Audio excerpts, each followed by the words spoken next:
La chiamano melanzana, ma sembra un frutto incantato. Bianca, dolce, senza semi.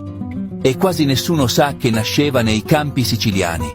Una volta, tra Enna e Caltagirone, c'era chi coltivava questa meraviglia tutta bianca. Non pungeva, non amara, era delicata, come i piatti della domenica contadina.